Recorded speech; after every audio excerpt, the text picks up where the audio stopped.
Game 2 des finales NBA et 2-0 pour les... Cavs. Non. Ah mince.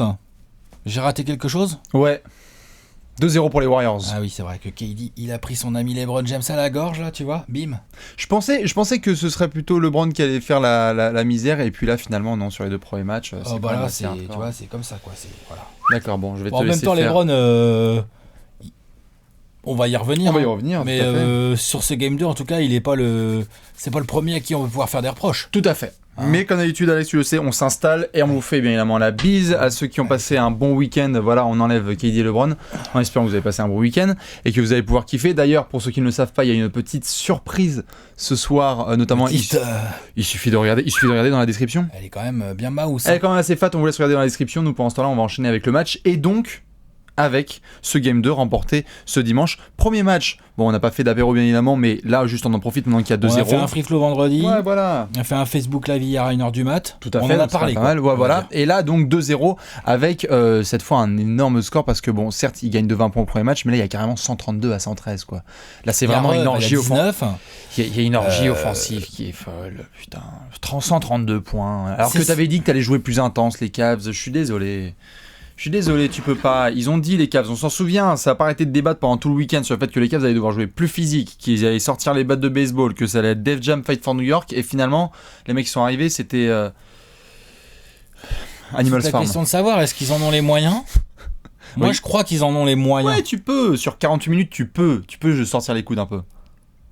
En tout cas, le truc, c'est que par exemple, la première mi-temps, oui, ça score à mort. Hein. Bah, mais elle est très serrée. Oui. Il y a 40 points, il y a 40-36. Il y a 40-34 à la fin du premier quart, 40-34, je crois, un truc comme ça. Et il y a vraiment que 3 points d'écart à la mi-temps, on est pratiquement à 70 points pour les deux équipes. Voilà. Donc c'est très offensif. Avec un LeBron qui est absolument énorme, avec Kevin Love qui démarre bien aussi. Pas mal. Le banc qui a fait le boulot, le banc des Cavs qui menait. Le banc a apporté du point. Il menait le banc des Warriors en première mi-temps. 19-16. Voilà. Et après, malheureusement, on connaît le troisième quart-temps à Golden State, à l'Oracle. Après, ça devient une orgie, quoi. Tout de suite, on l'a vu, hein, Kevin Durant qui part en feu, Steph Curry qui fait la totale. Lui, Kevin Durant, il vient de nous faire 2 premiers matchs de finale. On peut en parler ? Allez. On se fait quand même un petit lourd. Pas un petit mea culpa parce qu'on était quand même beaucoup à devoir le critiquer sur ses premières finales en se disant oh gros il va falloir que tu assures. Là c'est même pas qu'il assure. Là il défonce. Il domine. Il fait passer LeBron pour le pas tout à fait meilleur joueur au monde. Même si c'est encore le cas. En attaque il est d'une propreté hallucinante. 38 points, plus 31 points, 30 points hier. 33 hein, je crois. 33, 38 et 33. Ouais.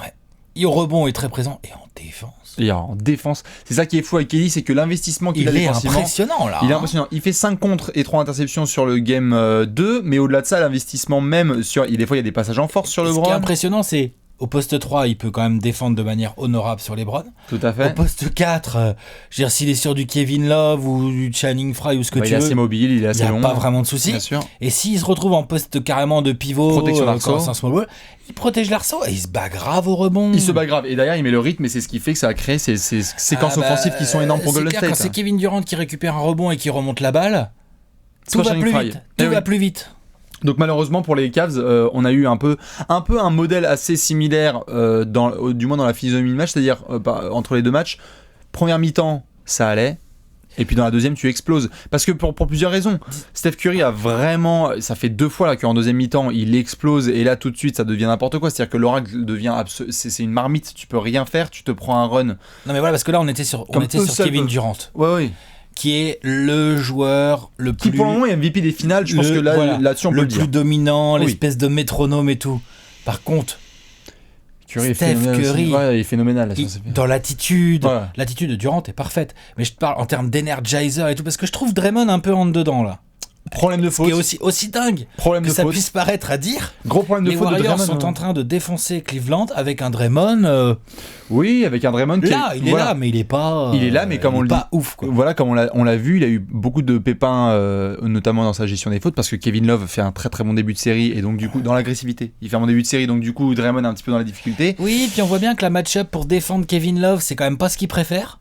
C'est ça. Draymond, c'est pas évident pour lui. Enfin, voilà, il a pas un rôle facile sur ses finales, mais c'est pas grave en fait. Non, parce que derrière, il y a des mecs, on était fous là quand on regardait le match parce que t'as Draymond qui sort et t'as Iguodala qui rentre. Ou Magui, ou je sais pas quoi. Enfin, ils ont trop d'armes. Et hier, bon, donc Durant, monstrueux, j'ai envie de dire un peu dans la lignée de son Game 1. Tout à fait. Steph Curry encore meilleur qu'à son Game 1 qui était déjà très très bon. Je sais pas s'il est meilleur. Je sais pas s'il est meilleur sur le Game 2 que le Game 1. Il est moins propre.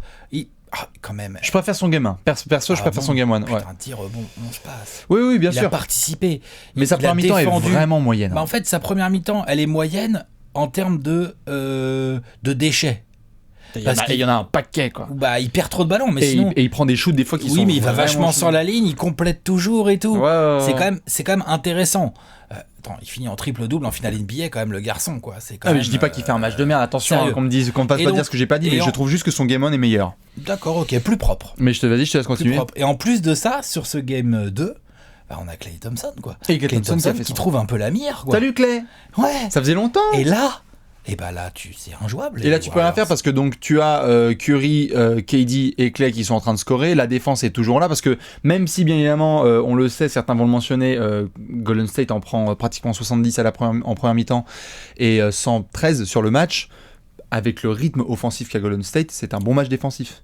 C'est-à-dire que si tu regardes le nombre de possessions qui sont jouées et tu penses en 13 points, plutôt bien défendu. Ça va. Ouais. Parce que sur le rythme qu'impose Golden State. Et surtout qu'en plus, il y a pas mal de points de Cleveland qui sont venus des pertes de balles à la con, notamment de Stephen Curry. C'est ça. C'est-à-dire que comparativement au premier match, Golden State a été beaucoup plus careless, j'ai pas la traduction en française. Ils ont été un peu plus nonchalants. Ouais, voilà, on peut dire ça comme ça. En tout cas, ils ont moins pris soin de la balle. Tout à fait. Et du coup, ça a donné des opportunités, notamment à LeBron qui nous a posé un cratère dans le parquet sur un dunk en contre-attaque. Oui, en première mi-temps, il a fait. Il y a un trou dans le parquet. Mais d'ailleurs, la première mi-temps de LeBron est absolument folle.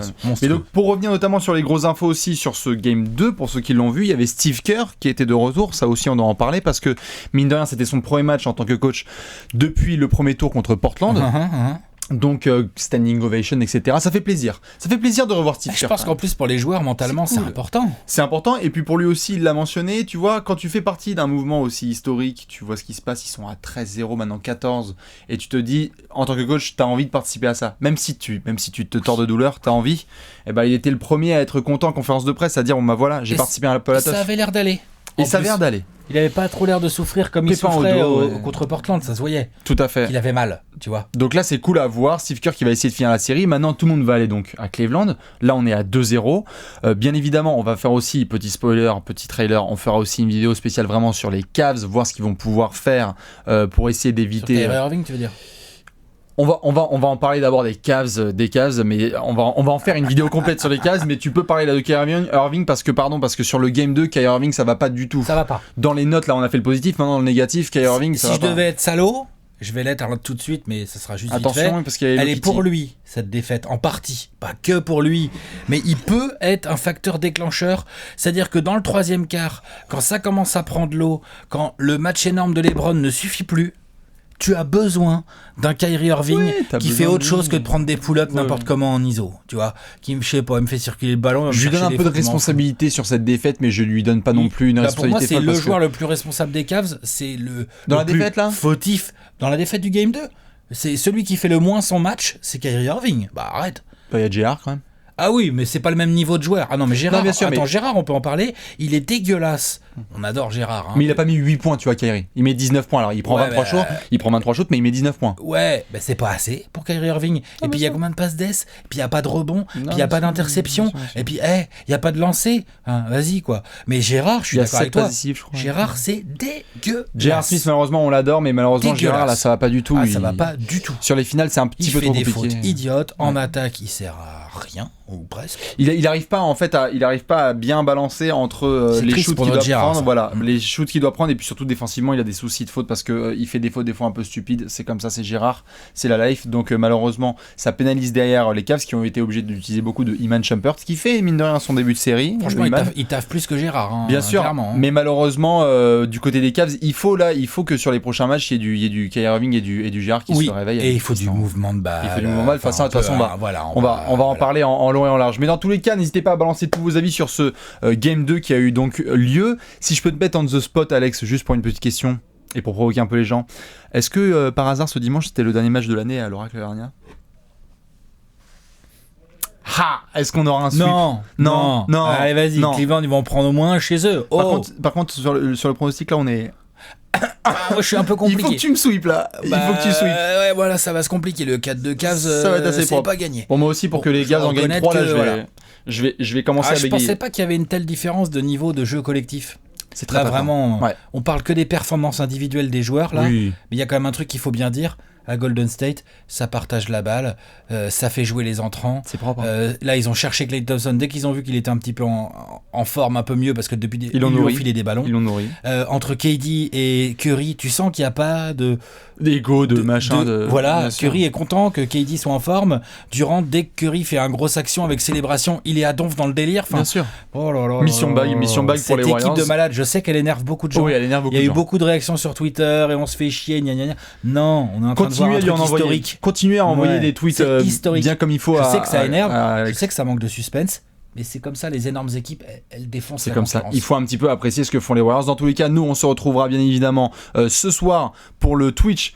Ceux qui veulent le voir, c'est dans le descriptif. Il y a donc toutes les informations pour accéder un petit peu au live. On va se faire un gros live pour refaire le match. On refera le Game 2. On va pouvoir bien déconner. Il y aura même un guest. Il paraît qu'il y a un guest. Il paraît qu'on a un super guest. Exactement. Et puis après, donne un indice. Voilà. Et puis après, bien évidemment, on aura cette casquette peut-être. On aura le Game 2. On aura le Game 2 demain soir. Et ensuite, on refera d'autres émissions, bien évidemment. Bonne soirée à tous. On se retrouve pour le Game 2 ce mardi. Ciao.